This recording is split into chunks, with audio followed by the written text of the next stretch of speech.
the royal baby is arriving at the same time as the new season of Game of Thrones. You cracked it! No, that actually just has nothing to do with anything. Hi, I'm Richard Madden from Bodyguard, and I'm here to read some absurd fan theories with Elle.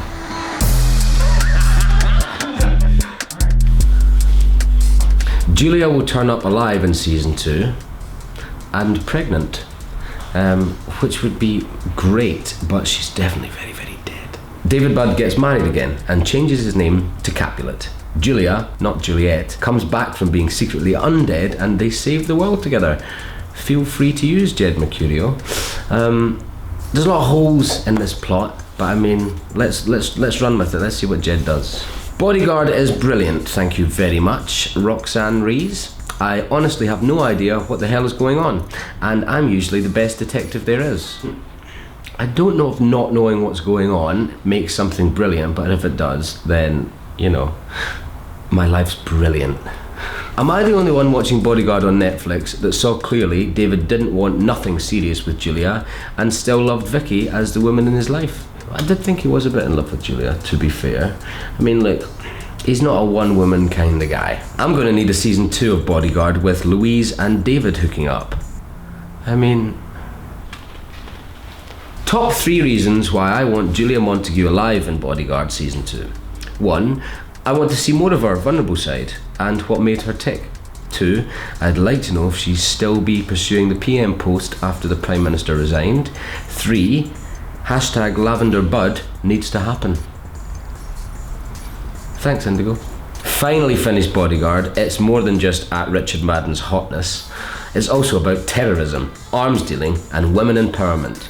The good, the bad, and the ruthless. Season 2, please, and more of Richard's hot butt.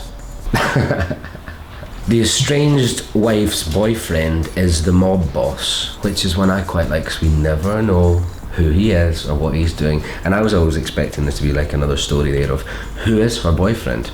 Maybe that's in season 2. The minister bird he was protecting, as in the Home Secretary played by Keeley Hawes, was pregnant with his baby and it survived. The baby survived the blast, but she didn't. So wild theory at David Budd fan 22, but thanks very much for that. Does the raven feather turning to ice symbolise Bran becoming the Night King?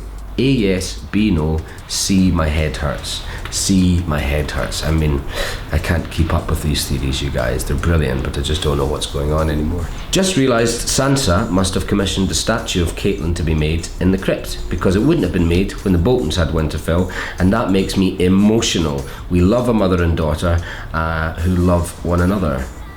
Interesting, because I think Sansa's just got other things to be doing than commissioning statues, but whatever. I know this is a very late observation, but I'm watching a Game of Thrones theories thing, and why do half these characters sound like STIs? Ask George R.R. Martin why. STIs in the Game of Thrones world, that must have been nasty, right? Podrick Payne still has a role to play in the war to come. You heard it here first. My first theory for the final season, and I fully agree with you. Podrick Payne is one of my favourite quirky little characters. Let's hope he doesn't die. Here's my Game of Thrones theory. Sansa wants Dany killed. She convinces Arya to do it. Jon is furious and kills Arya. Sansa has Jon killed as revenge. All part of her plan. I don't think Sansa's that bad, is she? Is she?